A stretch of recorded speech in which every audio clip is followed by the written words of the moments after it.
बिस्मिल्लाहिर्रहमानिर्रहीम, अस्सलाम वालेकुम, good morning and welcome to Morning at Home. अच्छा व्यूअर्स, अक्सर लोग मुझे कहते हैं कि सर्दियों में जब सब ठुठरे होते हैं तुम्हारे मुंह पे इतनी बड़ी एक स्माइल होती है।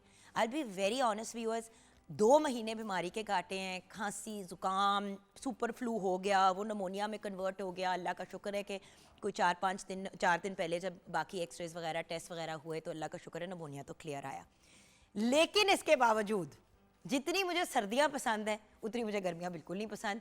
सच्ची बात है, मुझे तो लगता है गर्मियों में मैं कुछ गल सी जाती हूँ गर्मी के मारे। I am not a big fan of the गर्मी।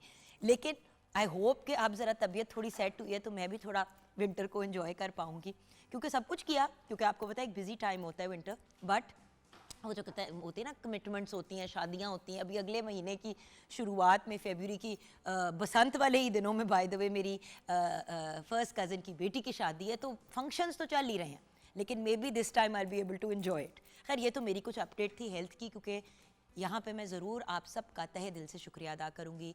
मेरे इंस्टाग्राम पे इतने लोगों ने डीएम करके पूछा कि आप ही क्या हो गया है, आज आपकी तबीयत डाउन थी प्रोग्राम में, क्या हुआ क्या नहीं हुआ। तो एक तो मैं अपडेट भी करना चाह रही थी कि ये सब कुछ हुआ और अल्लाह का बड़ा करम है कि ये वक्त निकल गया, और अल्लाह का शुक्र है कि नमोनिया नहीं बिगड़ा और चीज़ें नहीं ख़राब हुई। बट आप सबका शुक्रिया अदा करना चाहूँगी। Thank you so much, I love you guys so much. कसम से घर वाले तो देखते हैं, प्यार करते हैं, ख्याल करते हैं, लेकिन आप लोगों की जो मोहब्बत प्यार होती है और एक एक चीज़ आप लोग ऑब्ज़र्व करते हैं, कसम से खून कोई करोड़ लीटर बढ़ जाता है मेरा जब आप लोगों के इस किस्म के मैसेजेस और वो आता है। और कुछ नहीं तो व्यूअर्स एक तसल्ली, एक हौसला ही मिल जाता है कि यार मुझे प्यार करने वाले हैं, मुझे पूछने वाले लोग हैं अपने घर वालों के अलावा। So it was absolutely wonderful and lovely आप लोगों का प्यार। यहाँ पे व्यूअर्स मैं सोच रही थी कि वो कौन सी ऐसी आदतें हैं, कौन सी ऐसी हॉबीज़ हैं, कौन सी चीज़ें हैं जो हमें एक स्ट्रॉन्ग यानी कि एक मजबूत, वाइज यानी कि अक्लमंद, शार्प यानी कि जो होता है ना क्विक और अलर्ट पर्सन, और एक बेहतर इंसान बनाती हैं। हॉबीज़ की मैं लिस्ट बना रही थी। ऑब्वियसली बंदा बीमार होता है तो बंदा और भी बहुत से कामों में अपने आप को इन्वॉल्व कर लेता है। देखिए, हॉबीज़ कुछ ऐसी होती हैं कि हमारी सोचों को भी बदलती हैं, हमारी आदतों को भी बदलती है और हमारी प्रायोरिटीज़ को रिफ्लेक्ट करती हैं।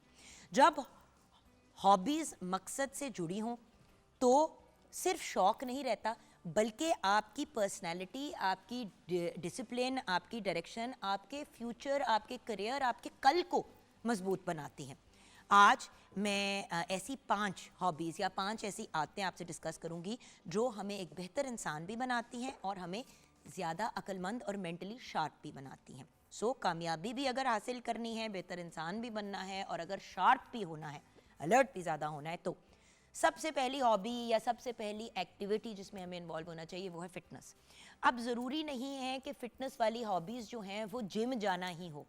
इतनी मेरी फ्रेंड्स हैं जो मुझे कंप्लेन करती है कि यार जे नहीं जाया जाता जिम, नहीं मूड होता, ट्रेडमिल पे बस वॉक करी जा रहे हैं करी जा रहे हैं, या मतलब इलेक्ट्रिकल ट्रेनर पे ऐसे ऐसे लगे हुए हैं, या बाइक साइकिल चला रहे हैं, मतलब नहीं एक ही जगह पे बोर होते हैं।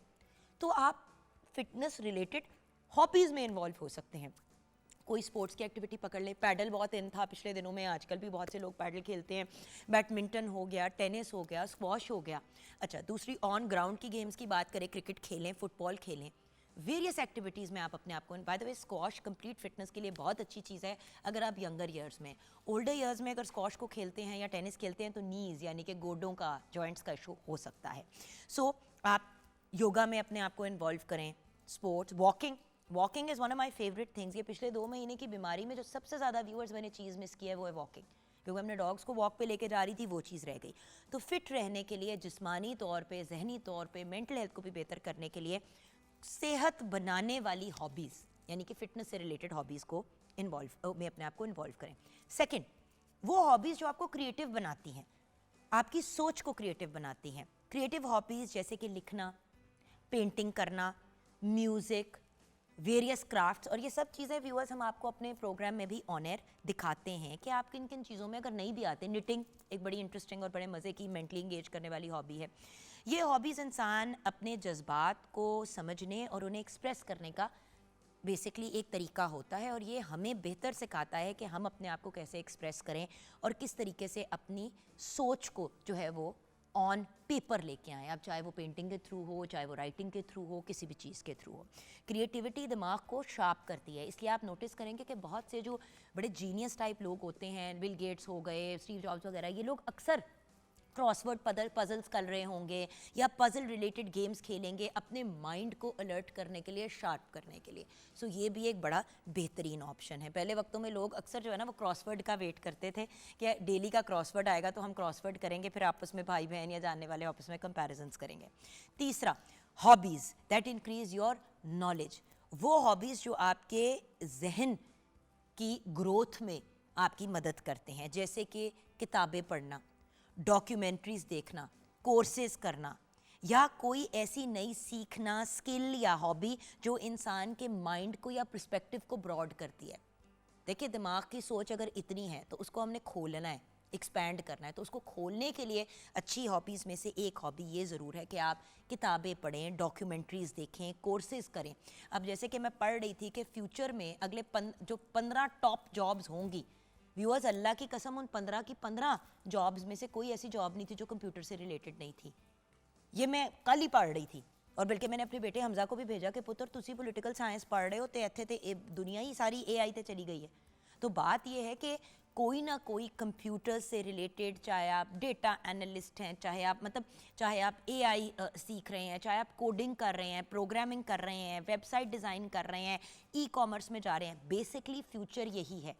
तो अगर आप कोई कोर्सेज करने का सोच रहे हैं, पहले मुझे याद है हम छोटे होते थे तो टाइपिंग के कोर्सेज ले लेते थे या कोई कंप्यूटर का कोर्स लेते कि माइक्रोसॉफ्ट को अंडरस्टैंड कर लें, लेकिन अब दुनिया बदल गई है, हर चीज़ कंप्यूटर पे चल रही है, गैजेट्स पे चल रही है। ये फ़ोन एक प्रॉपर कंप्यूटर है, आपने जो चीज़ करनी है, आपको पता है यहाँ पे बैठे मौके पे मैं फ़ोन पे चैट जीपीटी से चीज़ें पूछ के फिर शेयर भी करती हूँ आप लोगों के साथ, क्योंकि दुनिया अब इसी तरफ चली गई है and we have to be realistic.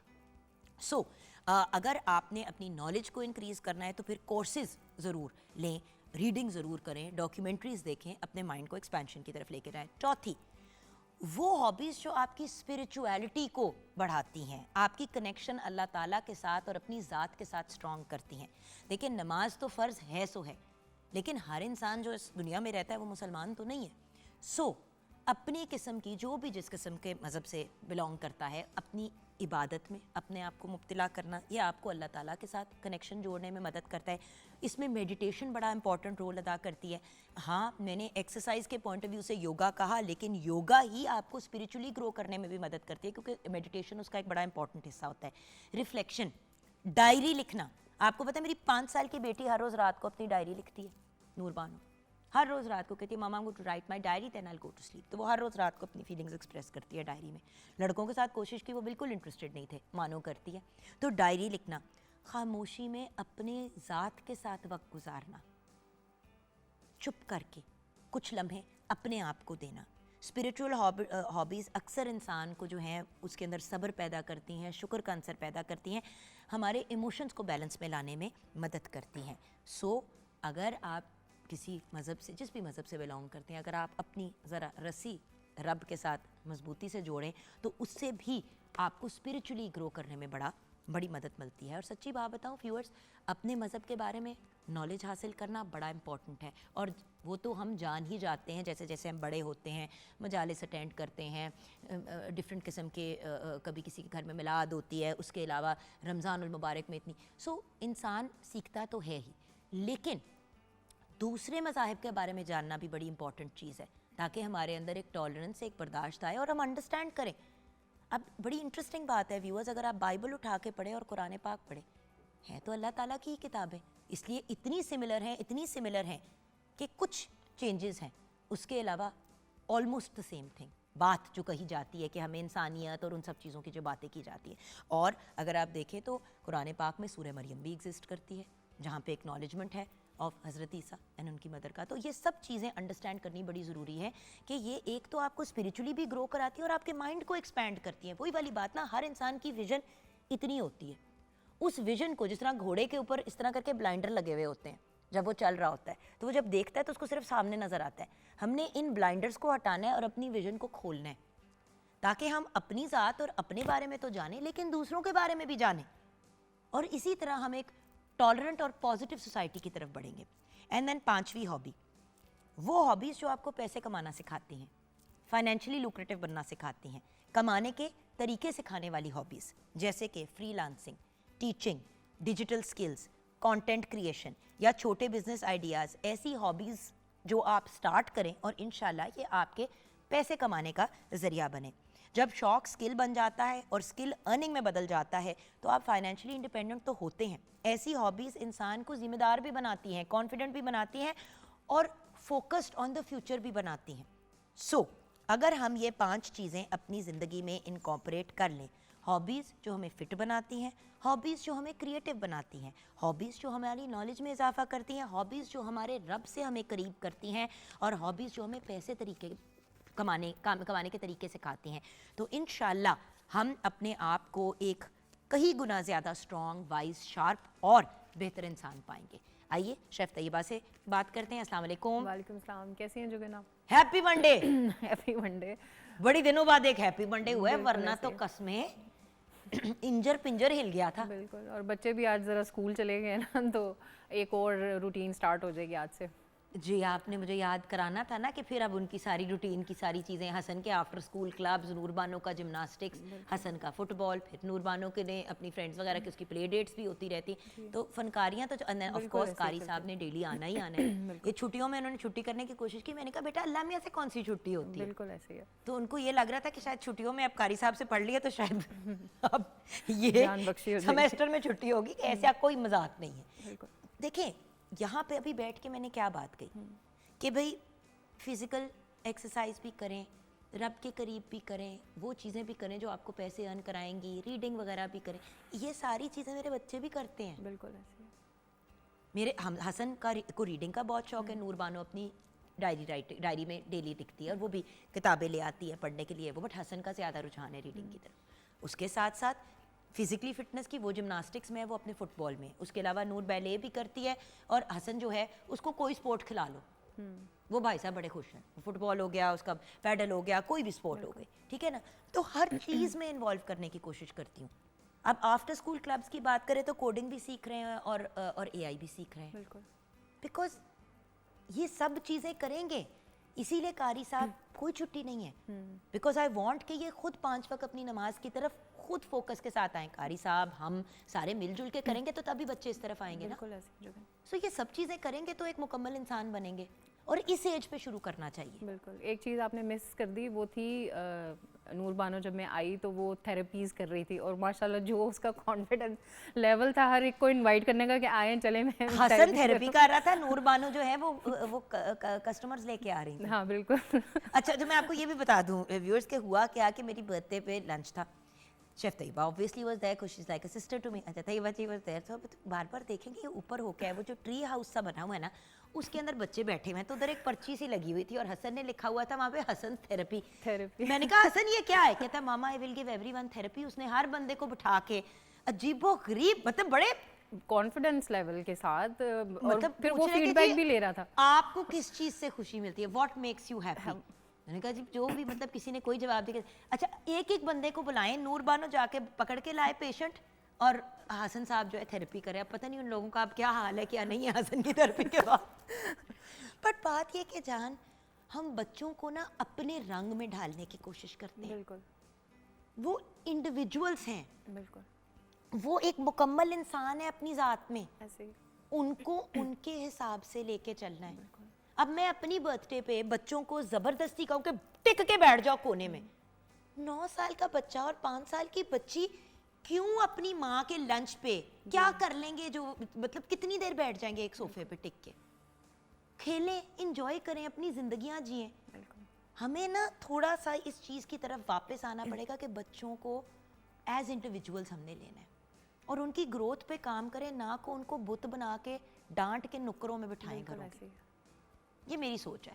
नहीं, बहुत अच्छी सोच है और बल्कि बहुत अच्छा लग रहा था कि बच्चों की पार्टिसिपेशन थी। जो मैं मिसाल इसलिए दे रही हूँ ताकि बात को मैं अपनी बात जो है वो आगे कन्वे कर सकूँ कि बड़ा अच्छा लग रहा था। अब जिस तरह हम नॉर्मली देखते हैं यही कुछ ही होता है कि बच्चे एक साइड पे सहमे बैठे होते हैं कि जी ये कहा गया कि आपने इतनी देर यहाँ से उठना नहीं है, उसके बजाय वो बड़ा अच्छा माहौल था कि बच्चे जो है वो नजर आ रहे थे आपको घूमते पता है फिरते सारे बार बॉनफायर हाँ थी, जी। कुछ खा रहे थे, कुछ बिल्कुल हैंग आउट ऐसे कर ही। रहे थे, कोई गप्पे लगा रहे थे, कोई म्यूजिक सुन रहा था, मतलब हर बंदा अपना अपना काम कर रहा था। मेरा पॉइंट ये है कि जैसे हम अपनी गेस्ट का इतना ख्याल करते हैं कि हम उनको अच्छे से एंटरटेन करें, तो जो बच्चे आ रहे होते हैं और जो आपके अपने बच्चे, अब आपने देखा हर साइज का बच्चा आया था, हसन के हमजा के सारे फ्रेंड्स आए क्योंकि वो हमेशा आते हैं, वो जी।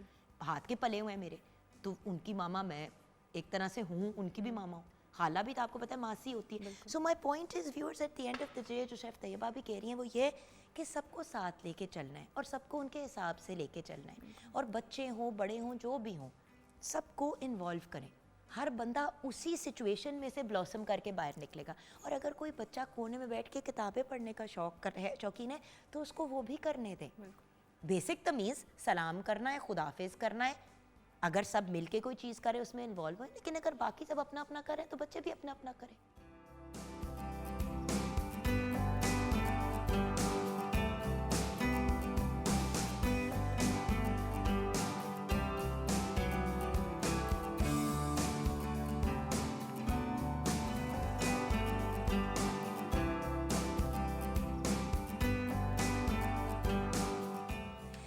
Welcome back viewers. बैठने का क्या फ़ायदा, शायद तैयबा ने वापस बुला लेना मुझे किचन में, काम ही इतना आज बड़ा पत्थर तोड़ने आज हमने। अच्छा, अब सीन ये है कि मैं ज़रा चूल्हे ऑन कर दूं, बिल्कुल ठीक है ना भाईजान, आप ऑन तो हो जाए। उसको भी सर्दी लग गई आज। उसको भी आज सर्दी लग गई बेचारे मासूम को, इसकी सर्दियों को भी हम हैंडल करें। अच्छा, तो सिचुएशन ये है कि आज आप कुछ ऐसा बनाना चाह रही हैं जी। जो सिंगापोरियन राइस है, लेकिन सिंगापुर में इसका कोई नामो निशान कोई नहीं होता। दूर दूर तो ताल्लुक नहीं सिंगापुर। बिल्कुल। तो मुझे बताइए कि ये हमने बनाना कैसे है। अव्वल तो सिंगापोरियन राइस की मुझे हिस्ट्री ज्योग्राफी नहीं समझ आती, इतना मुझे ज़रूर पता है कि जब सिंगापोरियन राइस पाकिस्तान में बड़ी पॉपुलर हुई तो मुझे कुछ समझ नहीं आई कि सिंगापुर में तो आज तक मैंने कभी मेयोनीज वाले चावल नहीं खाए, और ऊपर से चावल और नूडल मिक्स करने की क्या कॉम्बिनेशन है।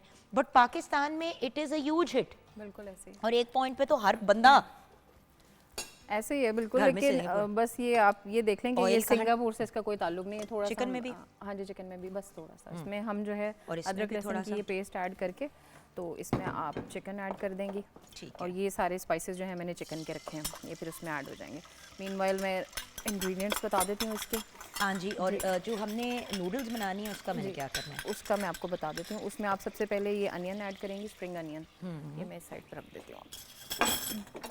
इसके साथ ही ये दोनों वेजिटेबल्स जो हमने काटी हुई हैं, कैबेज भी और कैरेट और कैप्सिकम, ये उसमें चली जाएगी स्पैगेटी के लिए। अच्छा, और तो थोड़ी बाकी सी फिर वो वो कुक हो जाएगी उसमें? हाँ जी, ये हो जाएगा तो फिर उसमें बाकी चीज़ें मैं आपको बता देती हूँ क्या क्या ऐड करना है। ठीक है बता दूँ जी, जैसे आप कि- अपनी जी। इंग्रेडिएंट्स की तरफ आ जाए, क्योंकि ये थोड़ा सा हमने कुक करके ऐसे ही है। इसमें हाँ, फिर चिकन ऐड चिकन करेंगे। डाल के इसके जी। मसाला जात ऊपर से डाल देंगे बिल्कुल कुक ऐसे होने ही। के लिए।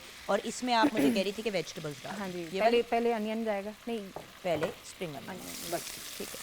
अच्छा व्यूअर्स, आज हम बना रहे हैं सिंगापुरियन राइस, जिसके लिए चावल 1 किलो मैं बॉयल इस्तेमाल कर रही हूँ, नूडल्स 1 पैकेट, नमक हस्बे जायका है, तेल हस्बे ज़रूरत है, सूख मिर्च पाउडर 1 खाने का चम्मच है, काली मिर्च 1 चाय का चम्मच है, सोया सॉस 2 खाने के चम्मच, चिली सॉस 2 खाने के चम्मच, अदरक लहसुन की पेस्ट 1 खाने के चम्मच, मुर्ग का गोश्त 1 किलो हम इस्तेमाल कर रहे हैं, बंद गोभी 2 कप है, गाजर 2 कप, शिमला मिर्च 2 कप, टिक्का मसाला 1 खाने का चम्मच है, हरा प्याज 2 कप है, पापरिका 1 चाय का चम्मच है, मायोनीज़ 1 कप है, केचप 1 कप है, सिरका 1 खाने का चम्मच है, और चिकन पाउडर 1 खाने का चम्मच है।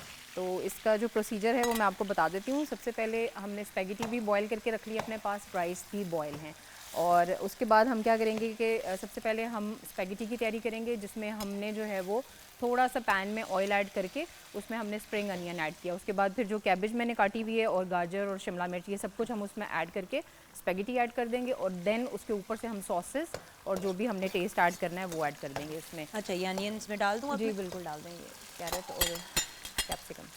अच्छा, उसके बाद ये सारी चीज़ें मिक्स करने के बाद स्पैगेटी हमारी रेडी हो जाएगी। तो हमने जो है वो चिकन अपना तैयार कर लेना है, साथ साथ उसमें जो है हम सारे स्पाइसेस और जो है वो सॉसेस वगैरह सारी चीज़ें चिकन में ऐड करके अच्छे से कुक कर लेंगे, और उसको कवर करके रख देंगे। थोड़ा सा पानी ऐड करेंगे ताकि जो है वो चिकन हमारे अच्छे से गल जाए, और जब ये सब चीज़ें हमारी रेडी हो जाएंगी तो हम क्या करेंगे कि इनकी असेंबलिंग करेंगे। उसमें हम जो है वो सबसे पहले डिश में जो है वो अपने राइस बॉइल्ड ऐड करके उसके बाद जो है हम उसके ऊपर जो स्पेगेटी हमने तैयार की है वो ऐड कर देंगे और साथ हम एक लेयर लगाएंगे उसमें जो है हमारे पास सॉस जो कि मैंने तैयार करके रख ली हुई है। सिंपली मायोनीज़ के अंदर केचप और बाकी जो चीज़ें मैंने आपको रेसिपी कार्ड में बताई हैं स्पाइसेस वो थोड़े से ऐड करके उसको मिक्स कर लेंगे हम। और उसके बाद जो है हम क्या करेंगे कि इसके ऊपर स्पेगेटी आ गई, उसकी लेयर सॉस की आ गई और एंड में जो है वो हम चिकन ऐड करके थोड़ी सी वेजिटेबल मैं बचाऊंगी इसमें जिनको मैं सौते कर लूँगी। जी, वेजिटेबल को मैं सौते कर लूँगी और वो भी उसकी भी हम एक लेयर जो है अपने सिंगापोरियन राइस के अंदर ऐड कर देंगे। तो ये सिंपली ये सब चीज़ें हो जाएंगी। अच्छा,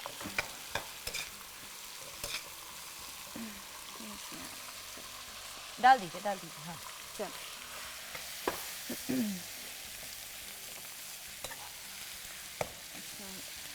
थोड़ा सा ना मैं इसको इसी के अंदर कुक होने दूंगी क्योंकि इसका पानी तो अभी निकलेगा ही निकलेगा।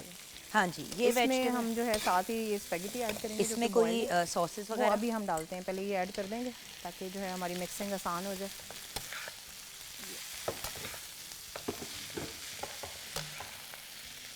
ये देखें ना व्यूअर्स, ये सब चीज़ें आप लोग घर पे कर सकते हैं। अब अगर आपने चाउमीन बनाना है और आपने नहीं उसके अंदर मतलब सिंगापोरियन राइस की तरफ जाना तो आप इसी तरह वेजिटेबल्स को सौते करके और वेजिटेबल्स को सौते करते वक्त चिकन को कुक कर लें थोड़ा सा, तो आपका बड़ा मज़े का एक कॉम्बिनेशन तैयार हो जाता है। इस नूडल्स का एक मसला होता है कि उसके अंदर हर चीज़ को कंबाइन करना ना ज़रा प्रॉब्लमेटिक हो जाता है। 2 चम्मच यूज़ करना चाह रही हूँ उसको घुमाने के लिए।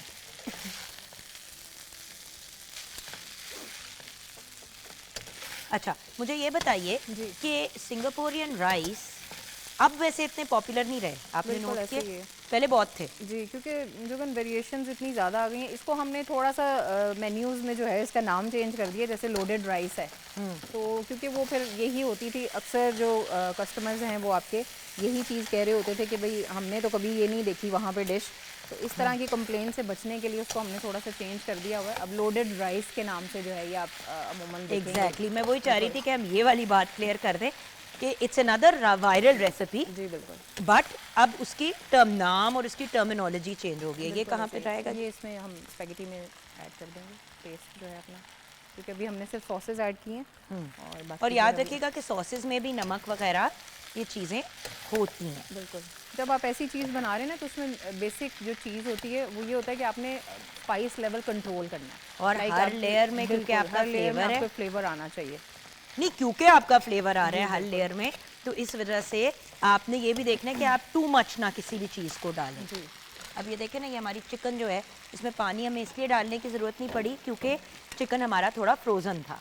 फ्रोज़न चिकन का ये होता है कि फिर उस वक्त आपको मौके पे देखना पड़ता है कि कितना पानी ऐड करें कितना नहीं। बिल्कुल, वो अपने स्टीम का उसका पानी आ गया, थोड़ा सा हम इसको और कुक करेंगे, बिल्कुल चिकन भी कुक हो जाएगी और इसमें कोई स्मेल वेल का इशू नहीं होता। इसलिए अगर आप एज इट इज़ थोड़ा फ्रोज़न भी डाल दें तो वो जितनी देर में डिफ्रॉस्ट होके होता है वो कुक हो जाता है। बिल्कुल ऐसे ही। लेकिन अभी मैंने थोड़ा सा इसमें पानी ऐड किया था जोगन, क्योंकि किया आप उधर बिजी थी, क्योंकि वो जो स्पाइसेस मैंने ऐड किए थे ना वो लग रहे थे नीचे, तो मैंने कहा चलें जब तक वो डिफ्रॉस्ट होता है तो हम उसको ऐड कर लेते हैं। अच्छा, और ये हमारी सिंगापोरियन नूडल्स राइस का हिस्सा मुक गया, ये मैं बंद कर रही हूँ क्योंकि आई डोंट वांट कि ये नीचे से लगे। याद रखिएगा नूडल्स नीचे से लगना शुरू हो जाती हैं और फिर उनका ना जैसे दलिया सा बन जाता है, तो इस चीज़ का ख्याल करना है। अब ये देखें राइस जो हमने यहाँ पे, ये जो नूडल्स हमने किए हैं यहाँ पे, ये देखें इसके अंदर सब कुछ कंबाइंड है।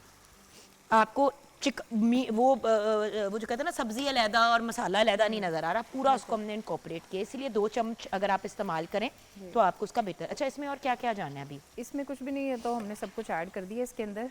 बस ये कुक होगा, इसको हम थोड़ी देर मतलब मिक्स करके उसके बाद कवर करके रख देंगे। और फाइनली फिर हाँ जी, ये तकरीबन 5-7 मिनट लगेगा गलने के लिए। और उसके बाद जो है वो बस हमारी वेजीज रह गई हैं, इनको हम सौते करेंगे इसी के अंदर। नहीं वो सेपरेट कर लेंगे हम दूसरे वॉक में। इसको उठा देती हूँ ना मैं यहाँ से स्पेगेटी को। अच्छा, अब दूसरा जो हमारा वॉक है, बड़ा वाला वॉक यूज़ कर ले या ज़रा दूसरे साइज़ का यूज़ कर ले? छोटा वाला कर लेते हैं यूज़, उसमें तो हमने वेजिटेबल्स ही करनी है ना। हाँ, एक्चुअली व्यूअर्स मज़े की बात है, आप लोग तो मौके पे देख रहे होते हैं हमें चीज़ करते हुए, बट याद रखिएगा ये असल किचन तो नहीं है ना। बिल्कुल। मतलब इसमें असल किचन वाली चीज़ें लगी हुई हैं, लेकिन हम भी थोड़ा सा लिमिटेड हो जाते हैं ना ऐसे ही। अपनी चीज़ों के अंदर। अच्छा, अब यहाँ पे हमने वेजिटेबल्स को ऑयल में, जी थोड़ा सा ऑयल हम ऐड करेंगे, बस इसको हमने सौते करना है इसके अंदर। और इसके अंदर भी फ्लेवर जाएगा। हाँ जी, हल्का सा, बस ज़्यादा नहीं हम ऐड तो क्या ये वेजिटेबल्स इसके अंदर नहीं डलेंगी, किसके अंदर? चिकन के अंदर? नहीं, चिकन के अंदर नहीं जाएंगे। चिकन की हम लेयर अलहदा रखेंगे जब हम स्पैगेटी ऐड करेंगे, और ये जो वेजिटेबल है ये मैं एक्स्ट्रा उसके लिए कर रही हूँ, एक एक्स्ट्रा लेयर के लिए। और बात ये कि देखिए बच्चों को सब्जियां खिलाने का इससे बेहतर तरीका क्या बिल्कुल है? ऐसे ही है। जब आप खाने की चीज़ के अंदर ही कंबाइन कर देते हैं तो उससे बड़ा फ़र्क पड़ता है। हम क्या करते हैं, हम अलहदा से सब्जियां रखते थे कि बेटा सब्जियां खा लो। बिल्कुल। कहाँ यंग लोग इंटरेस्टेड होते हैं सब्जियां खाने में, तो इसीलिए जब खाने में इंक्लूडेड होती है, अच्छा, और ख़ुद नहीं खाते हम लोग सब्जियां, बच्चों के लिए बना लेते हैं ढेरियाँ। जो चीज़ माँ खाएगी या बाप खाएगा वही चीज़ बच्चा भी खाएगा। आप नहीं खाएंगे, बच्चा नहीं इंटरेस्टेड होगा। अब मानो मुझे देखती है, वो कहती है कि mama I am going to have some salad. अब वो ये पहले, जी जी। अब ये फनकारियाँ ही होती हैं, बट देखें ना, गाजर, शिमला मिर्च, बेशक आप मशरूम्स थोड़े से सौटे कर लें, ऑप्शंस आर अनलिमिटेड, बट आप पे डिपेंड करता है। और थोड़ा सा क्रंच प्लीज़ सब्जियों में छोड़िएगा। हम लोग सबसे गलत चीज़ ये करते हैं कि चिकन को जो है ना, वो जब खाना बना रहे होते हैं तो सब्जियों को पका पका के बेड़ा गर्क कर देते हैं, उनका फ्लेवर ही नहीं आता रहता उनका कोई। पर जुगन हमारा काम होता है बीइंग शेफ़ के हम ऑथेंटिक रेसिपी बताएं। वेरिएशंस तो आप कर सकते हैं जितनी आप चाहें, जैसे राइस है, हम इसमें बॉइल्ड राइस की लेयर लगाएंगे। आपको लग रहा है कि अगर बच्चे नहीं पसंद कर रहे तो आप उसमें वेजिटेबल्स वगैरह और फाइन चॉप करके, जैसे हम एग फ्राइड राइस के लिए करते हैं, आप वैसे करके भी लेयर ऐड कर सकते हैं। ज़रूरी नहीं है कि आपने ब्लाइंडली उसी चीज़ को फॉलो करना होता है। हमारा ये काम होता है कि हम आपको जो है वो ऑथेंटिक जो रेसिपी है वो बता दें, शेयर कर दें। उसमें वेरिएशंस जो हैं वो आप अपने हिसाब से कर सकते हैं। अभी देखें ना, हम ये जैसे ये कर रहे हैं, आप पहले थोड़ा सा अदरक लहसुन सौते कर लेते, उसके अंदर आप मशरूम्स डाल लेते, गाजर डाल दिया आपने, ऐसे ही है, अब इसके अंदर हम शिमला मिर्च भी डालेंगे। तो वेजिटेबल्स तो मतलब किसी भी तरीके से आप इनकॉर्पोरेट कर लें, आपकी रेसिपी इन्हांस ही होगी, उसमें कोई कमी नहीं आएगी। हाँ, ऊट पटांग कॉम्बिनेशंस की मुझे समझ नहीं आती। अच्छा, और एंड में क्या इसके ऊपर सॉस भी डलेगा है? हाँ, सॉस ये मैंने बना के रखी हुई है, तो मायोनीज और केचप के साथ। मेयोनीज एंड केचप जी। और थोड़ा सा टबास्को सॉस भी डाल सकते हैं अगर लेकिन डाल। वो ये है कि हम लेयर्स के साथ साथ ऐड करते जाएंगे थोड़ा थोड़ा, ताकि वो फ्लेवर जो सॉस का भी है ना वो भी सारा हमें कंप्लीट, जब हम उसमें स्पून भर के लेंगे राइस और स्पैगेटी और वेजिटेबल्स एंड चिकन सारा कुछ, तो वो सॉस जो है उसके साथ मिक्स होती हुई आएगी। इसमें कोई फ्लेवरिंग ये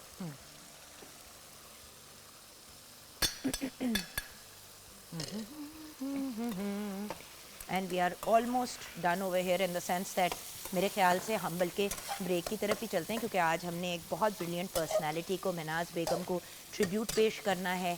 कुछ हमने भी तैयार किया अपने पाकिस्तान टेलीविज़न नेटवर्क की आर्काइव से, एंड ऑफ कोर्स आज हमारे साथ सायरा जी हैं, ब्रिलियंट सिंगर सारा ताहिर, हमारी बड़ी प्यारी दोस्त भी हैं और बड़ी नॉलेजेबल है अबाउट म्यूज़िक। देन हमारे साथ एक ऐसी पर्सनालिटी हैं जो ख़ुद भी बड़े महनाज बेगम के फ़ैन हैं और उनकी ज़िंदगी के बारे में और उनके काम के बारे में बड़ी नॉलेज रखते हैं। तो आज ये सब कुछ होने वाला है, तो ऐसा करते हैं कि ब्रेक की तरफ चलते हैं। कुछ ब्रेक का टाइम सा हो गया है, और आप देखें, जस्ट सो यू नो, इस कुछ मिनट्स के अंदर नूडल्स भी तैयार हो गए, चावल हमने बॉईल कर लिए थे जब आप आई हैं उन्हें, उसी वक्त आपने बॉईल किए हैं। यहाँ पे देखें चिकन तैयार हो गया। तो यानी कि आप मॉर्निंग शो देखते देखते ही अपना पूरे घर, अपने दिन का खाना भी रेडी कर सकते हैं, और उसके साथ साथ कपड़े भी धुलने के लिए डाल दें मशीन के अंदर। मतलब सुबह के 2 घंटे में आप काफ़ी काम मुकम्मल कर सकते हैं। डालूँ ना डालूँ? बिल्कुल डाल।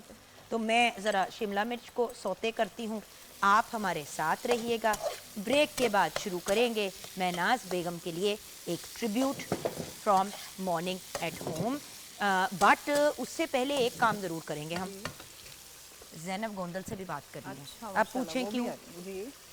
क्योंकि आज मैंने उनसे बात करनी है स्पेसिफिकली अंजीर पे, और भी हम बात करेंगे, लेकिन मैं बहुत आजकल चीज़ें पढ़ रही हूँ अबाउट अंजीर एंड वेरियस डिफरेंट जो हमारे पास यू नो ये जो लोकली अवेलेबल चीज़ें हैं, मतलब तो आज हम कुछ उन चीज़ों पे बात करेंगे जो आई गेस ड्राई फ्रूट की कैटेगरी में आता है। और अंजीर को अगर आप फ्रेश फॉर्म में लें, फिग के फॉर्म में, तो बहुत ही लजीज, और बाहर की दुनिया में तो बड़े महंगे महंगे फिग एंड फेटा सैलेड्स मिलते हैं, बिल्कुल ऐसे ही। और बड़े मज़े की, अगर आप उसको थोड़ा सा कैरमलाइज कर लें, उसकी डिज़र्ट्स बड़े मज़े की बनती हैं।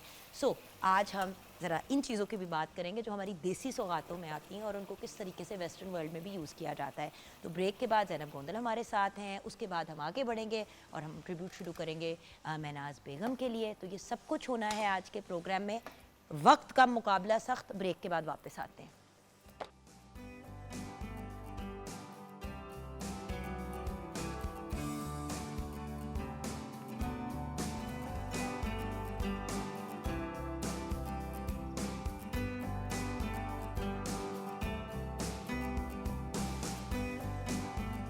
Welcome back from the break viewers. अब हमें ब्रेक के बाद ज्वाइन किया है हमारी favourite nutritionist, dietitian and food technologist Zainab Gondal ने। अस्सलाम वालेकुम। वालेकुम अस्सलाम।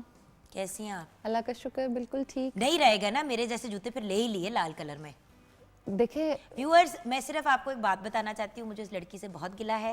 ये बहुत बड़ी कॉपी कैट है, ये बहुत बड़ी कॉपी कैट है। मैंने अभी मेरी जूतों पे नज़र पड़ी है, देखिए इतना तो होता है, आप यहाँ इन बातों पे कर सकते। अब इसको पता है कि इस तरह के मैंने 4 रंगों के लिए हुए जूते, इसको पता था मेरे पास लाल नहीं है, तो लाल इसने खुद खरीद लिया, अब मैं नहीं ले सकती।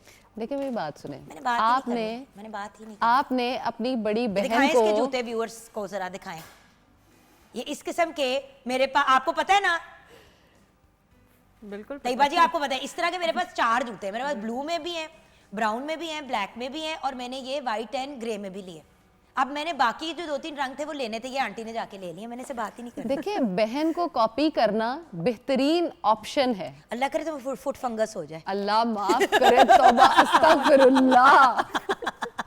मैं तो सुबह से इतनी सीरियस बातें कर कोई funny भी होनी थोड़ा चाहिए। आपको टॉर्चर भी मैंने करना ब्लैक चाहिए। में भी ली है। लेकिन इंशाल्लाह कुछ चाय का कप या कुछ गिर जाएगा उसके अल्लाह ऊपर, माफ और करे। अंदर से वो लुसलुसा हो जाएगा और फिर पहन ही नहीं सकोगे। अल्लाह ना करे, ऐसी दुआएं नहीं देते। अच्छा चलो ये वाली दुआ देती हूँ, क्योंकि अल्लाह मियाँ आपको थोड़ी सी, अकल दे।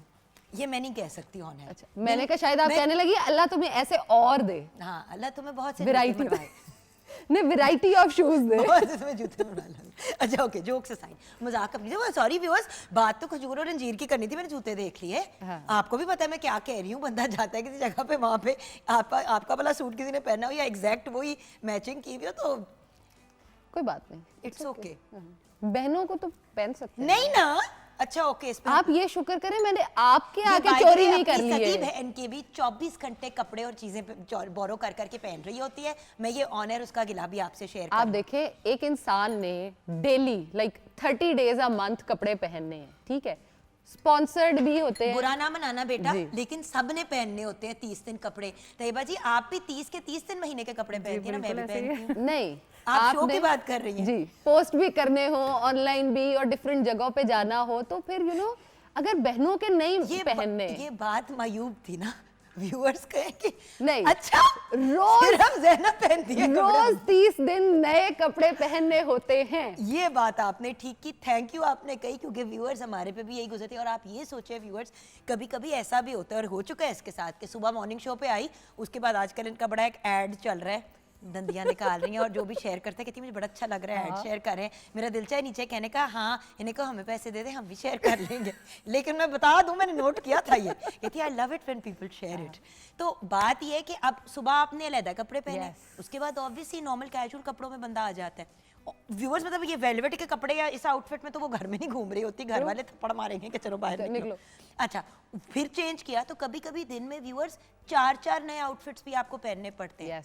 अब मेरी कुछ लगी हुई हैं वीडियोस, मैंने एक ही दिन में ना 2-3 चीज़ों की वीडियोस शूट की। अच्छा, एक में मैंने अपनी स्ट्राइप्स वाला वाइट, आप मेरे इंस्टाग्राम पे जाके देखिएगा व्यूअर्स, 1-2 लोगों ने कमेंट किया और कपड़े नहीं है।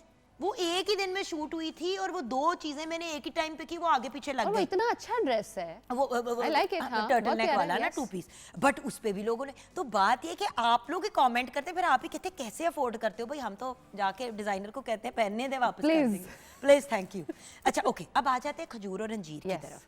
ब्रेक से पहले मैंने एक बात की कि अंजीर हमारे यहाँ बड़े शौक से खाई जाती है, लेकिन बाहर के ममालिक में फ्रेश फॉर्म में लोग खाते हैं, फिग के फॉर्म। बिल्कुल। और आप पाकिस्तान में फ्रेश भी मिलती है। वाफिर एक मकदार में मिलती है, लोगों को समझ आ गई है ना कि आप खा सकते हैं इस तरह बिल्कुल। की।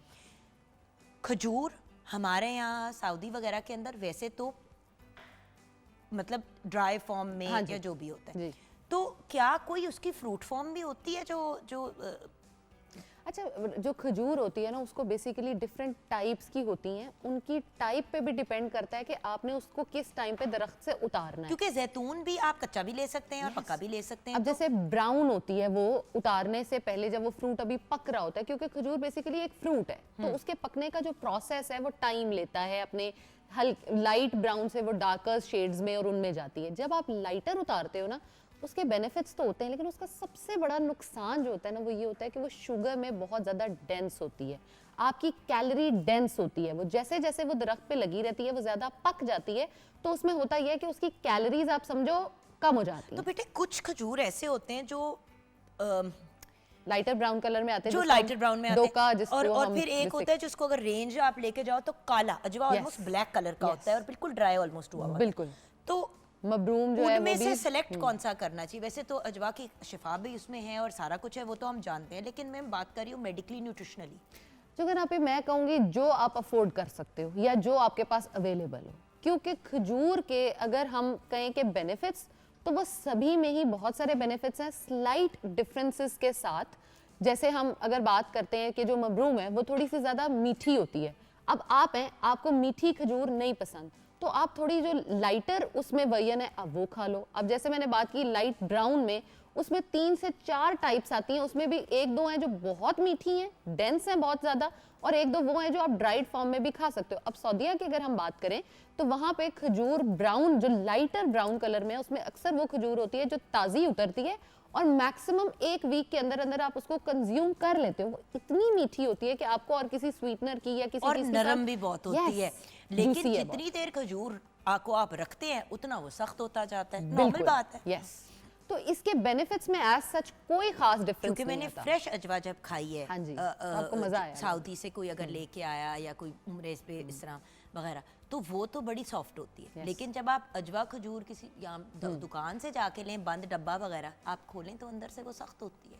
बिल्कुल ऐसे ही है। कंपैरिजन में भी डिफरेंस आता है, सेम फैमिली में भी। अब इसमें एक बात ये है कि मैंने यहाँ पे पाकिस्तान में ट्राई नहीं किया कि आप दरख्त से डायरेक्ट उतार के खाओ, लेकिन वहाँ पे सऊदीया में मैंने ये चीज़ ट्राई की थी, तो वो जो टेस्ट है डायरेक्टली उतार के वॉश करके खा लेने का, वो बिल्कुल एक डिफरेंट एक्सपीरियंस है कि आपको उसकी नरिशमेंट प्रॉपर फील होता है कि हाँ यार मुझे ये यहीं मिल रही है। और मुझे ये लगता है कि जो हमारे इवन हाजी साहिबान जाते हैं सऊदीया में और जाके इतनी एफर्ट पुट कर रहे होते हैं, उनकी एफर्ट के पीछे जो राज होता है ना, वो भी खजूर की कंजम्पशन ही होती है। बट खजूर की एक और फॉर्म भी तो है जिसको हम कहते हैं, वो जो सख्त सा होता है, जो बिल्कुल ड्राई हो चुका होता है। हम यहाँ पे अपने अक्सर जब बनाते हैं, क्या उसको बुलाते हैं? ड्राइव में जो आता है वो ड्राई वाला जो एक खजूर, छुआरा। यस, छुआरा। छुआरा हाँ, ओ की अब वो देखे वो और उसको तो खा के वैसे ही मुंह कुछ बहुत इनर मीठे में वो डेंस हो चुका नहीं, होता है। मीठे की बात नहीं है, उसका ना अजीब सा कुछ जबान को ना, वो ऐसे ऐसे ना जबान को इचिंग कर रहा होता है। यस, लेकिन Dry. उसके अपने बेनिफिट्स हैं, अपने अलग से हैं, क्योंकि उसका एक प्रॉपर सीड ही डिफरेंट हो तो जाता है। याद करो, एक वक्त था जब खजूर सिर्फ रमजान में खाया जाता Yes. था, छुआरा सारे साल डलता था मेवाजात के पॉइंट ऑफ व्यू से। लेकिन खजूर के अगर अफादियत पे मैं बात करूं तो खजूर के अंदर आपके जितने न्यूट्रिएंट्स आपको रिक्वायर्ड है ना, वो सब के सब प्रेजेंट होते हैं। जिसके अंदर अगर मैं बात करूं तो आपकी बॉडी के लिए नरिश रखने के लिए आपको नेचुरल लेग्जेटिव है ये, यानी अगर आपको कॉन्स्टिपेशन का प्रॉब्लम रहता है और आप डेली बेसिस पे, मैं बहुत ज़्यादा खजूर की बात नहीं कर रही, आप 1 से 2 खजूर भी किसी भी किस्म की खाना शुरू कर देते हो तो आपकी कॉन्स्टिपेशन का प्रॉब्लम जितना मर्जी पुराना हो वो सॉर्ट आउट हो जाता है, वो ठीक हो जाता है। बच्चों में हम अक्सर ये देखते हैं कि कॉन्स्टिपेशन का प्रॉब्लम तकरीबन 1-1.5 साल से लेके 7, 8, 10 साल तक बहुत ज्यादा देखा जाता है। बाय द वे आप डेट पाउडर भी ले सकते हैं। Yes. क्यों? आपको पता है रिसेंटली मैंने एक ब्रांड लॉन्च की, उन उसके अंदर प्रोडक्ट्स में डेट पाउडर है। उसमें डेट पाउडर है। Yes. अब उसमें डेट पाउडर इसलिए डाला क्योंकि हम बार बार ये देख रहे थे कि बार बार मना करें कि जी शक्कर, हाँ। शहद बेहतर चीनी से, लेकिन फिर भी अवॉइड करें। अब जो डायबिटिक बंदा है, अगर आप उसको ग्रेनोला देते हैं या पंजीरी देते हैं जिसकी बेस जो है वो फलों की है, हाँ, बिल्कुल। और आपने उसके अंदर से चीनी नहीं सिर्फ निकाली, आपने उसको उसके प्योर फॉर्म में ग्राइंड करके डाला है, बिल्कुल। तो वो डायबिटिक बंदा भी ले सकता है, बिल्कुल। ऑब्वियसली डॉक्टर से अपने डिस्कस करके, और वही बेहतरीन कॉन्स्टिपेशन भी nutrition। ठीक। जरूरी देखिए, हर बंदा खजूर नहीं खाना पसंद करता। अच्छा, अब कुछ खजूर लोग के- नहीं खाते, बच्चों को पकड़ाओ खजूर, वो नहीं खाते, वो कहते हैं चॉकलेट दे दो खजूर ना दो, तो अब उनको भी तो खिलाना है। बच्चों के लिए तो पिनियों में डाल बेहतरीन लो। ऑप्शन मैं ये कहती हूँ कि आप खजूर को पानी में सोक करो, उसको सोक करने के बाद आप उसको ग्राइंड करके ना ऑलमोस्ट अपना हफ्ते का या 5 दिन का एक प्योरे फॉर्म बना के ना अपने फ्रिज में रख लो। बच्चों को डेली बेसिस पे आप दूध के अंदर अपने वो पाउडर्स डाल के देने की बजाय, चॉकलेट पाउडर्स, आप खजूर डाल के दो। बच्चे को एक स्वीटनेस का अगर टेस्ट आपने देना है तो आप खजूर से दो। मिल्क शेक्स आप अगर उनको दे रहे हो तो आप वो डाल के दो। भाई नाश्ते केले में का आप अब कितने लोग हैं जो अपने बच्चों को पूरा साल केले का मिल्क शेक देते हैं, ऑलमोस्ट एवरीबडी। एवरीबडी, तो अब या और जब सर्दियां और जब गर्मियां आती हैं तो मैंगो पे शिफ्ट हो जाते हैं, लेकिन एक केला, दूध और उसके साथ 1 चम्मच आप खजूर की ये पेस्ट डाल दें, आपको एक कतरा चीनी की जरूरत नहीं होगी बच्चे को, और बच्चा इतनी खुशी खुशी से पिएगा। आपका 2 फल भी चले गए, केला भी चला गया और खजूर भी बच्चे ने खा लिया। और यही चीज बड़े भी ले सकते हैं। फर्क सिर्फ इसमें इतना है कि आप स्किम मिल्क में आ जाएं। ऑफ कोर्स, बच्चे को भी स्किम मिल्क में दे, जरूरी तो नहीं है ना कि इतनी ज्यादा कैलोरीज आप बच्चे को भी दे। बिल्कुल, depending on the type of the body जो बच्चे की है और आपने उसकी किन जरूरतों को पूरा करना है, आप उसको इतने दे ज्यादा सकते वो पाउडर लेते हैं, जिस तरह हमने भी एक प्रोटीन Yes. पाउडर बनाना सिखाया था बच्चों का। अब देखिए उसमें इतनी चीजें, मखाने भी डाले, खजूर भी डाले, ये भी Nuts डाले, डाले, वो seeds nuts डाले। अब अगर आप घर पे इस तरह के प्रोटीन पाउडर्स तैयार करके अपने बच्चों को दे देते हैं तो 1000 गुना बेहतर है। सिर्फ फर्क ये है कि दूसरों ने कोको डाला हुआ है और आपने नहीं डाला, आप कोको डाल के बना ले। बिल्कुल, प्रिजर्वेटिव्स ऐड करने की बजाय आपने एक फ्रेश फॉर्म में बनाया और घर का बना हुआ आप ऑलमोस्ट 2-3 माह तक भी आराम से यूज तो कर खजूर सकते हैं। कितना को यूज करना है, क्योंकि मैंने अंजीर पे आना है। खजूर तो खजूर लोग फिर भी का- खा लेते हैं, अंजीर बड़े स्पेसिफिक और मखसूस लोग यूज करते आज के बाद लोग अंजीर खाएंगे, आई गारंटी दैट। अच्छा, Okay. खजूर पे अगर हम ये कहें कि आपने कितनी खानी है, अगर आप डायबिटिक पेशेंट हो, आपकी रिक्वायरमेंट क्या है आप उसको देखो। आप हफ्ते में, पूरे हफ्ते की मैं बात कर रही हूँ, 3 से 4 खजूर एज अ डायबिटिक पेशेंट आप इस्तेमाल कर सकते हो। आपने अगर खजूर को इस्तेमाल करना है अपने, अच्छा, अब खजूर का सबसे मजे का जो मुझे बेनिफिट लगता है वो ये है कि जिन लोगों को बातें भूल जाती हैं, जिन लोगों को अल्जाइमर्स या डिमेंशिया हो चुका है, वो भी इसका इस्तेमाल कर सकते हैं। या आप अगर अल्जाइमर्स डिमेंशिया से बचना चाहते हैं, यानी भूलने की बीमारी जो आपको बुढ़ापे में जाके होती है, ये 20 साल लेती है डेवलप होने में। आप अगर उन 20 सालों में खुराक अच्छी लेते हो, खजूर का इस्तेमाल करते हो, तो आपको ये सारी प्रॉब्लम्स नहीं होती। हम आंखों की अगर बात करते हैं, हमारे माइंड में सिर्फ एक बात आती है कि हमने गाजर खानी है। अगर आप इंजीर और खजूर दोनों खाना शुरू करते हो तो आपका विटामिन ए के लेवल्स, विटामिन सी के लेवल्स इसी से ही आप पूरे कर लेते हो। आपको एज सच और किसी चीज पे शिफ्ट करने की जरूरत ही नहीं। लोग इतने महंगे सिरम्स लेके फेस पे लगा रहे होते हैं, आपने सिंपल खजूर को ऐड ऑन करना है, आपकी स्किन आपको नेचुरल वंडर्स दिखाएगी। प्रेगनेंसी में अगर हम बात करें तो अपने आखिरी मंथ्स में ऑलमोस्ट 1.5-2 माह आखिरी जो है, आप अगर उसमें इस्तेमाल करते हो तो आपका जो है लेबर वो बहुत आसान हो जाता है। और ये इवन हम सुनते पढ़ते हैं बहुत सालों से, ये रिसर्चेस में भी आ रहा है, इवन हदीस में भी ये चीज़ आई है कि आप उसका इस्तेमाल करो, आपके लिए आसानियाँ पैदा हो जाती हैं। उसके अलावा जो लोग एस्थमेटिक पेशेंट्स हैं, अगर वो इसका इस्तेमाल करते हैं तो वो अपने रेस्पिरेटरी सिस्टम को बहुत हद तक क्योर कर सकते हैं, बेहतर कर सकते हैं, क्योंकि ये आपके खून को भी साफ कर रही होती है। अब जिन लोगों में हम देखते हैं कि जी रेड ब्लड सेल्स जो हैं वो उनकी कमी आनी शुरू हो जाती है, वो बड़ा पेल फील करते हैं, आयरन डेफिशिएंसी फील करना शुरू कर देते हैं, अगर वो इंजीर, खजूर और किशमिश इन तीनों चीज़ों का इस्तेमाल करते हैं तो आप इसको नेचुरली ठीक कर सकते हो। कोई इसके एज सच इश्यूज नहीं आते। मैं अगर अपनी बात करूं तो मैं डेली बेसिस पे इंजीर और किशमिश को भिगो के रखती हूँ रात में। सुबह उठ के मेरा नाश्ता जो होता है इंजीर, किशमिश, उसके साथ एक खजूर और मैं एक ब्लैक कॉफ़ी का कप जो है वो लेती हूँ। क्योंकि आप लोग जब पूछते हैं कि आप क्या खाते हो तो हाँ मैं ये खाती हूँ, आप भी खाओ। ये चीज़ें वो हैं जो आपको इंटरनली हील करती हैं। ठीक है। अब अगर इंजीर पे आप कह रही हैं कि बात करूं, अच्छा, मुझे ये बात नहीं समझ आती कि फिग को अगर आप देखें, इंजीर जो जब ड्राई नहीं होती तो वो फिग होती है। हाँ।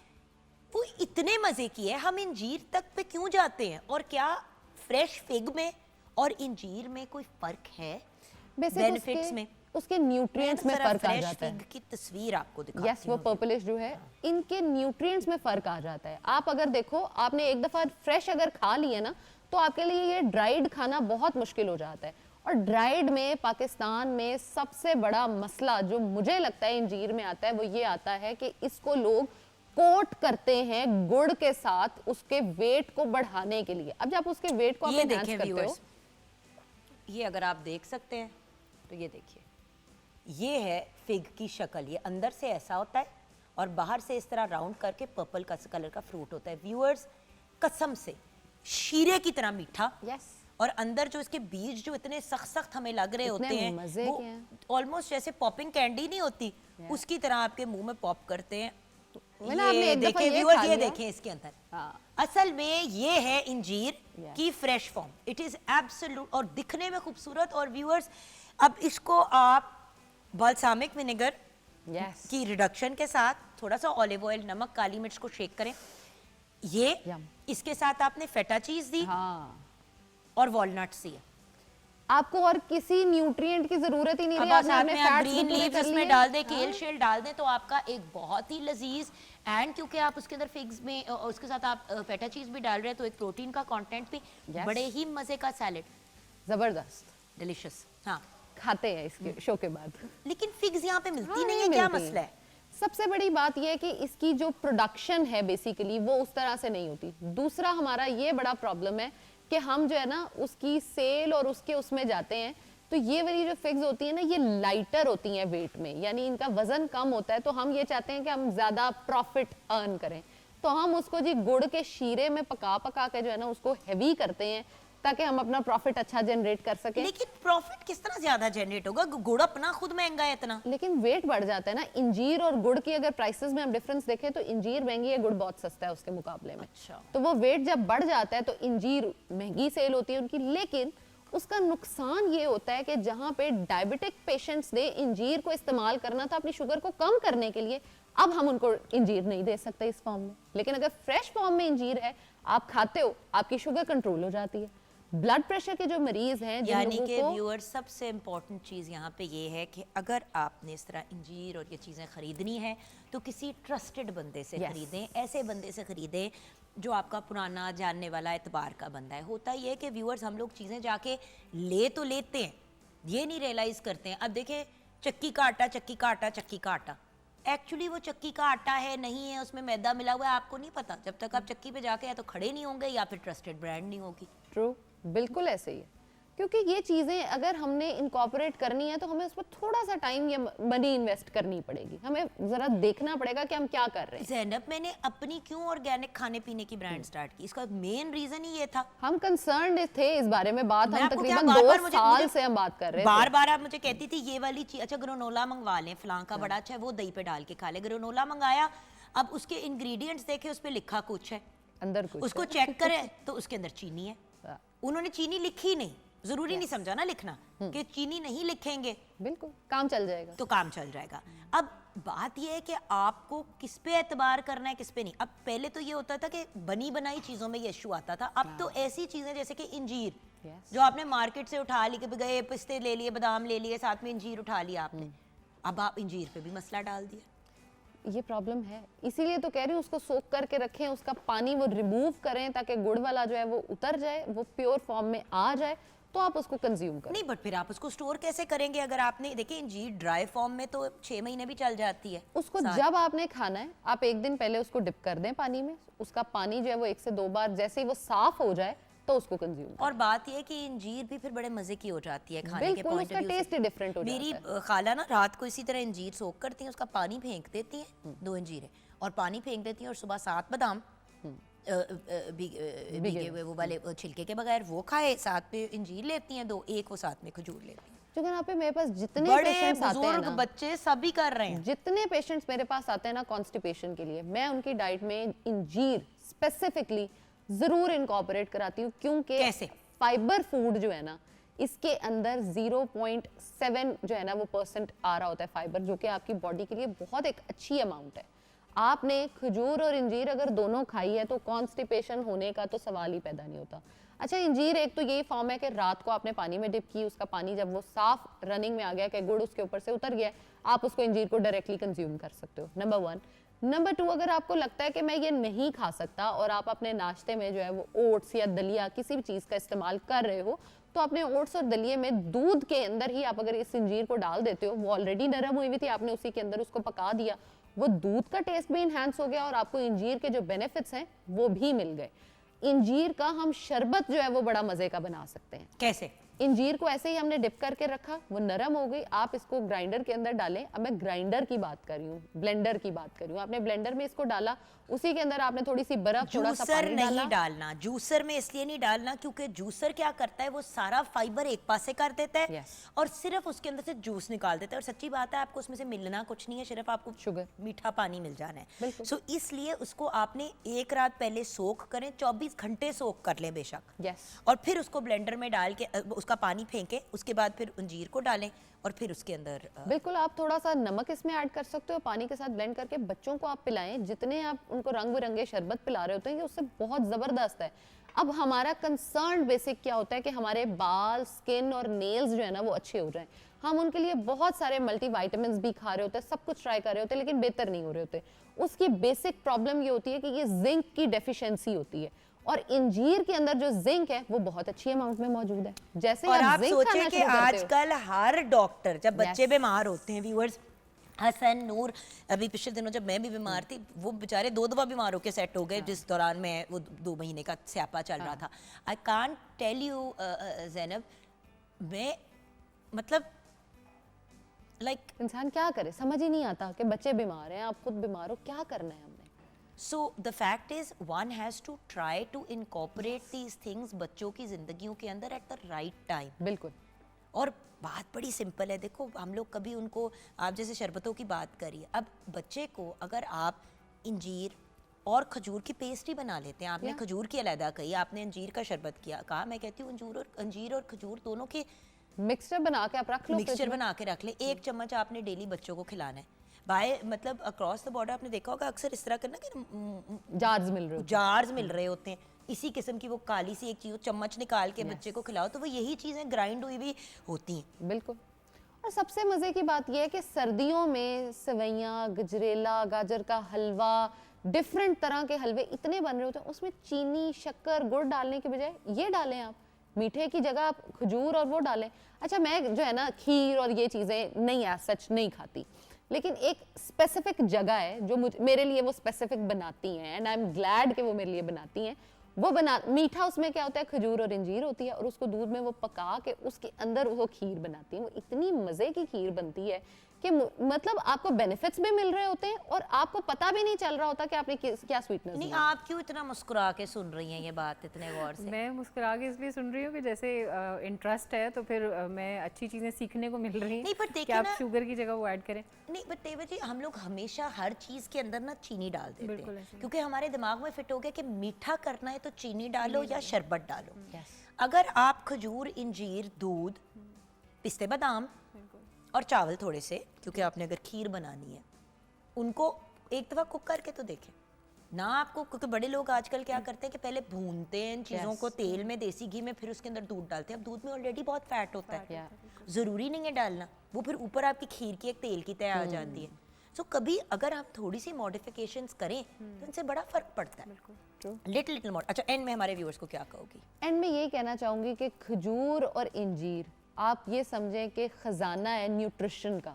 अगर आपने अपनी सेहत को अच्छा रखना है, अपने बच्चों की, अपने पेरेंट्स की सेहत को अच्छा रखना है, तो डेली बेसिस पे इन चीज़ों को आपको अपनी डाइट में ज़रूर इनकॉर्पोरेट करना पड़ेगा। कैसे इनकॉर्पोरेट करना है ये आपने खुद सोचना है। हम सिर्फ आपको हल दे सकते हैं, मशवरा दे सकते हैं कि इस तरह कर लें, इस तरह कर लें। इनकॉर्पोरेट यकीन करें, आप खुद करेंगे तो ही फ़र्क पड़ेगा। बिल्कुल सही कह रही हैं। और वही वाली बात ना कि व्यूअर्स देखें, जैसे कि मैं भी कह रही थी कि हसन और नूर पिछले दिनों भी बीमार थे। अब बात यह है कि देखिए, बच्चे जब बीमार होते हैं उस टाइम पे हम लोग परेशान हो रहे होते हैं कि हाय हम क्या करें। इन्होंने जिंक की बात की, एक्चुअली जिंक की बात करते करते मैं भूल के कहीं और ही निकल गई। जिंक आपकी बॉडी के लिए बड़ी इंपॉर्टेंट है। जब नूर बीमार हुई, हसन हुई, दोनों दफ़ा उन्होंने जिंक का साथ शरबत दिया डॉक्टर ने कि जी इनको ये हफ्ता हफ्ता दें। मैंने कहा डॉक्टर साहब क्यों, इम्यून सिस्टम को सपोर्ट और मिलेगी। उससे भी बड़ी बात ये है कि जो IBS लोगों में आजकल आ रहा है ना, चाहे वो डायरियल साइड पे, कॉन्स्टिपेशन साइड पे, आपके लिए इंजीर जो है उसका हल है। अब मैंने उनको कहा कि डॉक्टर साहब, ये तो कहते हैं देखो चुकन लोग अब खाते नहीं है कोई ऐसी चीज़ जिसके अंदर जिंक होता है, तो बच्चों को इसलिए ये देना है। तो अब बात ये है कि मेरे बच्चे तो अल्लाह का शुक्र है, नूर तो खजूर इंजीर दोनों खाती है, हसन ज़रा औखा हो जाता है इस मामले में, हमें फिर उसको शरबत देना पड़ता है। लेकिन बात ये है कि व्यूअर्स नेचुरल की तरफ जितना ज़्यादा पुश करेंगे। मेरे अपने घर में एक ऐसा बच्चा है जो बहुत पिकी है खाने पीने के बारे में। हसन को 90% चीज़ों का ना फ्लेवर पसंद आता है, ना उसका टेक्सचर उसको पसंद आता है। अब हमज़ा और नूर माशाल्लाह हर चीज़ खाने वाले बच्चे हैं, हसन नहीं खाता। और मेरी बहन आपा अक्सर फ्रस्ट्रेट हो रही होती है कि भाई इसको मसला क्या है, यस सब खा रहे हैं।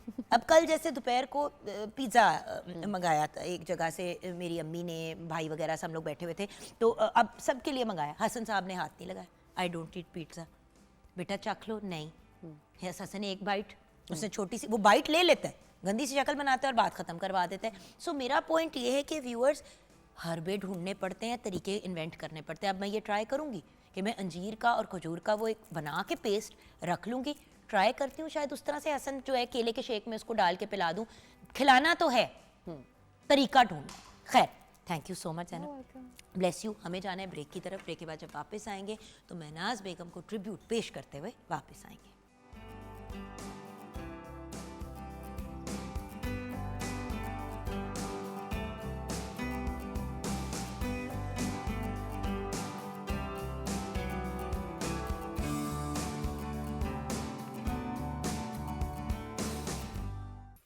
मेरी प्यारी प्यारी छोटी बहन, मेरी लाडली, हमारी वो ब्रिलियंट आर्टिस्ट जिनको मैं ज़्यादा यही कहूँगी कि हमारे पाकिस्तान टेलीविज़न नेटवर्क का बच्चा, हमारा ये लाडो रानी, जिसने, by the way viewers, there are many many many singers in the world. बहुत से लोग हैं पाकिस्तान में जो काम करते हैं, लेकिन इस लड़की ने, इस बच्ची ने, मैंने इसको देखा है अपने करियर के आगाज़ में। ये पढ़ रही थी, लिख रही थी, मैं कहती थी कि यार इतनी अच्छी सिंगर है, पता नहीं क्या कर रही है। बट माशाल्लाह म्यूजिकोलॉजी में मास्टर्स किया, ना सिर्फ मास्टर्स किया बट मेरा बच्चा गोल्ड मेडलिस्ट भी है। Thank you. I am so proud of my baby. आ जाओ। एंड ऑफ कोर्स जब हम ट्रिब्यूट्स की बात करते हैं व्यूअर्स, तो जब हम ट्रिब्यूट देने की बात करें और महनाज बेगम जैसी पर्सनालिटी को, तो ऑफ कोर्स कैलिबर का आर्टिस्ट होना भी ज़रूरी है। एंड ऑफ कोर्स एक ऐसा बंदा जिसको नॉलेज है about who they are about to, मतलब जिनको वो ट्रिब्यूट पेश कर रहे हैं। तो सायरा जी तो ये वाला रोल अदा करेंगी, लेकिन हमारी एनसाइक्लोपीडिया, हमारे बहुत ही प्यारे भाई जो of course as you know, आप जब नाम बोलूँगी तो as a writer, as a columnist आपने इनकी बहुत सी चीज़ें पढ़ी भी होंगी, बट आज specifically as a music historian and like I said मेरे लिए एनसाइक्लोपीडिया, शेख अब्दुल रशीद। अस्सलाम वालेकुम। वालेकुम अस्सलाम, बहुत शुक्रिया मैम। शेख साहब कैसे हैं आप? अल्हम्दुलिल्लाह। बड़ी देर से ना nobody is come on the programme जिनका नाम शेख से शुरू होता, तो बड़ी देर से दिल चाह रहा था कि ना, तो शेख साहब कैसे हैं आप? ठीक ठाक है। देखिए, गुजर जाट के ज़माने में शेख साहब कहलवाना बड़ी आफियत की बात है, मसरूर होता है बंदा ऐसे धन में सुन के, खुशी होता है। अच्छा मुझे ये बताइए कि सबसे पहले तो भैया आज हम ट्रिब्यूट पेश कर रहे हैं महनाज बेगम को। हम ये ब्रेक में भी बात कर रहे थे कि मैडम को उस तरह से ट्रिब्यूट नहीं हर साल पेश किया जाता। पीटीवी पे तो हम करते ही हैं, लेकिन प्राइवेट सेक्टर में हम नहीं देखते, लोग ऐसा बॉदर नहीं करते। जबकि हमारी म्यूज़िकल हिस्ट्री और हमारी मीडिया की हिस्ट्री में एक लेजेंड है मैडम, तो क्या बताएंगे आप हमें? मैम कोई शक वाली बात नहीं है। अभी आपने जो जिस उनके गाने के साथ आगाज़ किया, उनकी फिल्म खुशबू का गाना है जो 1979 में आई, और एम अशरफ की ये धुन है और मसरूर अनवर का लिखा हुआ कलाम है, और उसने एक जो माहौल बनाया है उसमें महनाज बेगम बजाते खुद एक ऐसी सुरीली, मधुर और कोमल आवाज़ के तौर पे इस माहौल को भी गरमा रही है, जिसको ट्रिब्यूट पेश करके हम अपने आप को बड़ा महसूस कर रहे हैं। वो सिर्फ उनका बड़ापन वो नहीं है। सर स्टोरी कहाँ से शुरू होती है? देखिए हम महनाज बेगम को एज महनाज बेगम जानते हैं, लेकिन टू बी वेरी ऑनेस्ट मैंने ऑनलाइन भी रिसर्च करने की कोशिश की, मुझे बहुत ज़्यादा इन्फॉर्मेशन नहीं मिली। मैं जिस तरह आप मैडम नूरजहां अगर डालें, या अगर आप इवन फरीदा खानम साहिबा का नाम डालें, मेहदी हसन साहब का डालें, नुसरत फ़तेह अली खान साहब का नाम डालें, बहुत सारी चीज़ें जो अब नहीं है हमारे साथ, उनके दर्जात बुलंद करें, आमीन। बट उनकी हिस्ट्री क्या है मैडम की? देखें, मैडम बुनियादी तौर पे बर्र-ए-सगीर में जो मौसीकी का बनारस घराना है, लखनऊ की तहजीब में पला बढ़ा है, उसकी फ़र्द हैं, और उनकी पैदाइश 3 फरवरी 1950 को उत्तर प्रदेश में होती है। ओके। वो वहाँ से 1950 में, और अगर आप नेट पे जाएंगे तो 58 मिलता है। 1958 मैंने बोला जो भी। बिल्कुल दुरुस्त है। वो 1970 में अपनी सिंगिंग में प्रोफेशनल कैरियर के तौर पे आ गई हैं। अभी 12-13 साल की नहीं थी, जवान औरत थी। तो 1950 3 फरवरी 1950 उनकी जो तारीख़ पैदाइश है, मैं अपनी इन्फॉर्मेशन तो सीधी करूँ ना। अब देखिए ना, that's why I needed you here भैया, कि हमारे ये जो हमारे चीजें क्लियर नहीं है। अब देखिए ना, विकिपीडिया पे डालो आप देखें कि डायरेक्ट 7-8 साल का फर्क आ रहा है। 8 साल का। सो 3 फरवरी 1950 की पैदाइश जो ये है तो वो, हाँ जी, उत्तर प्रदेश में वो पैदा होती हैं। और उनकी वालिदा जो कुजन बेगम है, वो बजाते खुद लखनऊ की तहजीब में एक मोतबर नाम है हमारी क्लासिकल और नीम क्लासिकल गायकी का। उन्होंने बहुत शोहरत कमाई। वो बनारस के घरानों से तरबियत याफ्ता थी। दोनों तहजीबों का संगम जो है उनकी ज़ात में हमें मिलता है। वो ठुमरी के हवाले से, दादरा के हवाले से, और फिर ख़ास तौर पे हमारा जो मजहबी सोज़ का कलाम है उस हवाले से बड़ी शोहरत वहाँ पे रखती थी। और ऑल इंडिया रेडियो पर भी उनके प्रोग्राम उस वक्त हुआ करते थे। तकसीम से ज़रा पहले कुजन बेगम उस वक्त वो रियासत महमूदाबाद के राजा के दरबार से वाबस्ता थी, और उनके यहाँ मजहबी त्यौहारों पर, मजहबी अयाम में वो मजहबी गायकी करती थी, और फिर आम दिनों में वो ख्याल गायकी का नया नया रवाज था तो उसमें थी। तो एक अच्छा शोहरत उन्होंने हासिल कर ली हुई थी। इनके वालिद जो है वसी अख्तर, जो उन्होंने भी इनकी तरबियत में बड़ा कमाल का उस नफासत को, उस लखनऊ की तहजीब को रखा। आपने देखा महनाज जब गाती हैं तो उसमें हमारे यहाँ की बजाय लखनऊ की जो नफासत है, लखनऊ का जो तलफ़्फ़ुज़ है, लखनऊ की जो अदायगी है, और वो जो तहजीबी रचाव है, वो बहुत भरा नज़र आता है। बिकॉज आप उनको बहुत ज्यादा जेस्चर्स नहीं करते हुए देखते, जैसे कुछ सिंगर्स की ये पहचान थी। फेस एक्सप्रेशन भी उनके जो हैं मतलब बहुत ज्यादा लाउड नहीं है, कंट्रोल अपनी ज़ाती ज़िंदगी में भी बहुत खामोश तबा थी, कम गो थी और तन्हाई पसंद थी। लेकिन इस फील्ड में देखिए, नो डाउट अम्मी थी, लेकिन आपको पता है जिस तरह मैडम जी ने ज़िले हुमा साहिबा को बड़े अरसे तक इजाज़त नहीं दी, और फिर दी भी तो बहुत ज़्यादा खुशी से नहीं कुजन दी। बेगम ने इन्हें भी बहुत अरसा तक, कुजन बेगम की 4 बेटियां और 2 बेटे थे। अच्छा, माशाल्लाह। महनाज के बड़े भाई खुर्शीद आलम और शाहिद आलम भी कराची में ही रहे और बड़ी खामोशी के साथ रहे। इनकी जो बड़ी बहन है नाहिद, और फिर महनाज का नाम जो है वो कनीज़ बेगम था। कनीज़ फातिमा नाम है, उनका नाम महनाज नहीं है। और फिर उसके बाद जो है उनकी तीसरी बहन थी फरजाना, और फिर चौथी बहन थी शहनाज।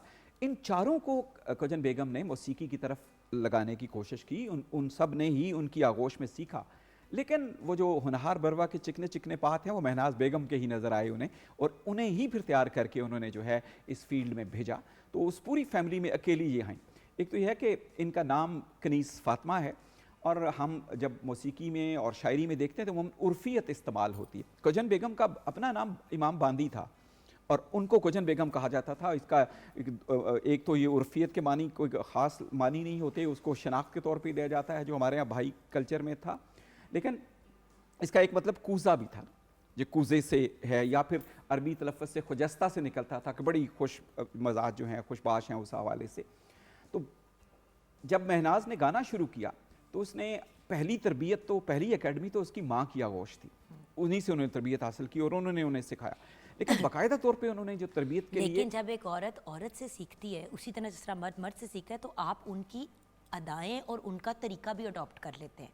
तो क्या वो अपनी अम्मी की तरह ही परफॉर्म करती थी? एक तो यह है कि अम्मी ने एक बहुत खूबसूरत और कमाल की तरबियत की कि उन्होंने उसे बहुत कुछ सिखाया, और ये भी सिखाया कि मेरे जैसा नहीं बनना, अपनी शनाख्त बनानी। और ये तहजीबी तौर पे बहुत मजबूत बात थी उस लखनवी तहजीब से।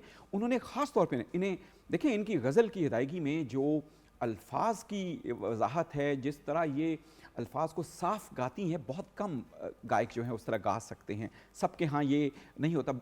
जो इनके यहाँ मींड है ना, जिसे मैम बेहतर समझती हैं, एक सुर से दूसरे सुर में जाते वक्त जितनी आसानी के साथ महनाज चली जाया करती थी, कोई और नहीं जाया करता था। तो अभी हम उनकी तारफ़ पे चूँकि बात कर रहे थे, तो जब ये कनीज़ बेगम के तौर पे आई तो इनके उस्ताद जो नज़ीर अहमद थे, जिनके पास ये सीखती थी, उन्होंने जब इनको सुना, और शुरू से ही चूँकि माँ ने तैयार किया हुआ था, तो सुर में बड़ी पक्की थी, जो नीम क्लासिकल तरबियत के साथ आई थी। तो उन्होंने फिर जो है इनको जब मुतारफ़ करवाना चाहा तो उन्होंने इसका नाम महनाज रखा। महनाज, चांद भी जिस पर नाज करे। अच्छा, महनाज या महनाज? जब उर्फियत दिगी तो वो महनाज के मान में दिगी ना, फारसी में, तो महनाज नाम के तार उर्फियत के साथ हुई। तो महनाज जो महनाज के माने भी हैं कि ऐसी खूबरू चीज़, ऐसी चीज़ जिस पर चांद भी नाज करता। तो ये उनकी गायकी की मधुरता, कुमिलता और सुंदरता का इम्तजाज था, जिस पर चांद भी नाज करेगा। इसी वजह से उनको महनाज के तौर पे मुतारफ़ करवाया गया। अच्छा, यहाँ पे ब्रेक की तरफ चलते हैं। ब्रेक के बाद जब व्यूअर्स वापस आएंगे, बल्कि किचन में सब आई थिंक तैयारी ही है, तो किचन देखते हुए ही ब्रेक की तरफ जाते हैं। हाँ जी, बिल्कुल। व्यूअर्स सिंगापुरियन राइस जो हैं वो हमने तैयार कर दिए हैं और इसमें एज सच कोई और चीज़ साथ सर्व करने की ज़रूरत नहीं है क्योंकि वेजिटेबल्स भी हैं, चिकन भी है, राइस भी है और स्पैगेटी भी है, तो सारी लेयर्स हमने डाली। कंप्लीट मील, वो जो कहते हैं ना one pot meal. Thank you so much. यहाँ पे हम ब्रेक की तरफ जाएंगे, ब्रेक के बाद जब वापस आएंगे तो फिर महनाज बेगम का करियर किस स्टेज पे टेक ऑफ किया, उनके करियर के हाइलाइट्स क्या थे और क्या उन्होंने कोई ट्रेजिडीज़ या कोई ऐसे मामलात फेस किए जिसकी वजह से उनका करियर मुतासिर हुआ, या कभी कभी ट्रेजिडी से व्यूअर्स आपका करियर टेक ऑफ भी कर जाता है। सो कुछ ऐसा मैम के साथ हुआ ब्रेक के बाद।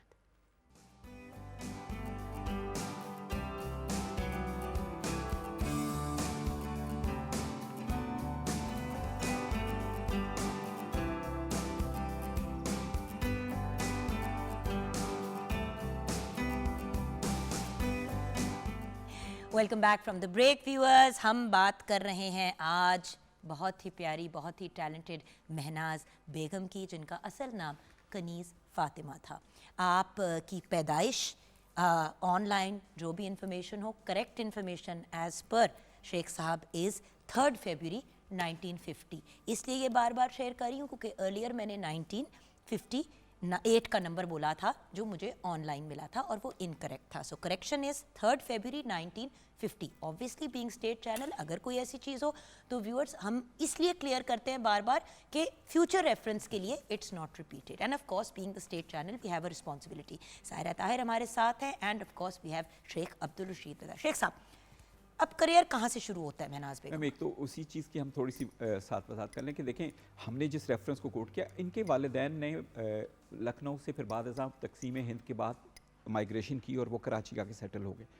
ये माइग्रेशन 47 में नहीं करते, ये उस वक्त वहीं रहती हैं और वहीं उसी दौरान 1950 में वहीं पे यूपी में इनकी पैदाइश होती है। तो 1954-55 की जो महाजरत है उसमें इनकी फैमिली जो है आके रेडियो पाकिस्तान कराची के साथ आके वाबस्ता होती हैं कजन बेगम, तो हिंदुस्तान छोड़ के तब आती हैं। तो इसलिए वो 3-4 साल की थी जब आती हैं और कराची के जो फेडरल बी एरिया का ब्लॉक 14 है वहाँ पर इन्होंने रिहाइश रखी है, वहीं ये पली बढ़ी।